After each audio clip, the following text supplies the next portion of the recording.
prophecy tells us to look for specific happenings, and that these happenings will be accompanied and heralded by signs in the heavens.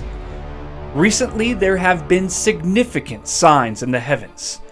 That is to say, the second heaven, heavenly bodies such as the stars and moon, that taken alone would be fascinating, but when coupled together are beyond coincidence.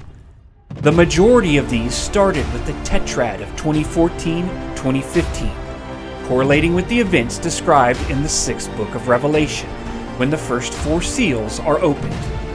Conquest was seen with Russia and Crimea, the entire country of Syria, caliphs like ISIS and Boko Haram, and the creation of military base islands in the once neutral South China Sea, and more.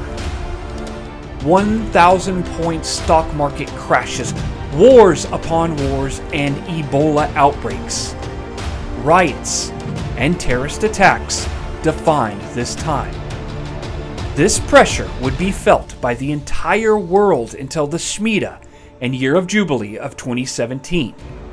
This reprieve originated in America and came with a warning: the first solar eclipse of 2017, the Jewish year 5777.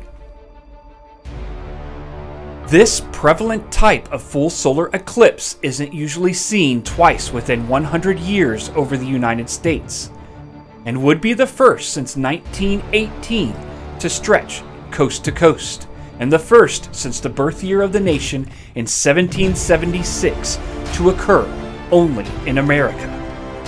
Despite the rarity of a total solar eclipse over America, another will occur in no more than 7 years. Since this most recent tetrad, there have been many signs in the heavens. Many have taken these individual signs and tried to convince people that they were undeniable truth of certain biblical happenings, such as the so-called rapture of the church.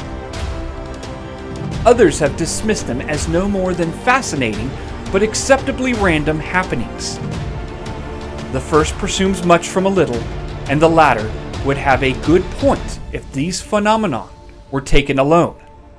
Recent tetrads come in quasi-regular intervals, and the most recent ones correlated with significant events in Israel, such as the revival of the nation, only the second time in history a displaced people have become sovereign over their lost country, the first being Israel as well, and winning the war to exterminate it on the eve of its birth. With the victory of the 6 Days War in 1967, Israel recaptured the Old City and the Temple Mount for the first time in more than 2,000 years.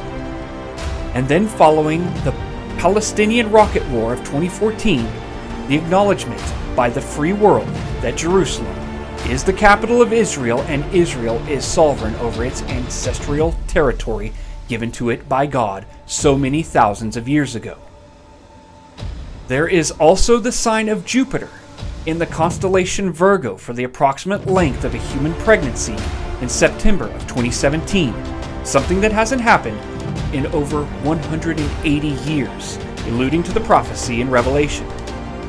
The supposed Star of Bethlehem of 2015, Jupiter and Venus, that had not happened in 2,000 years, and the supposed Star of Bethlehem in 2020, Jupiter and Saturn, the first time it happened in 800 years.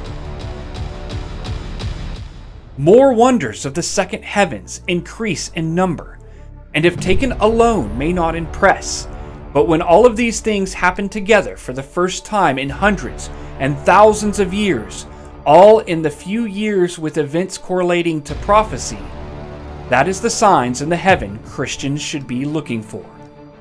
The next full solar eclipse will happen 7 years from the first, crossing over at the center of the heart of America in the spring of 2024, Jewish year 5784.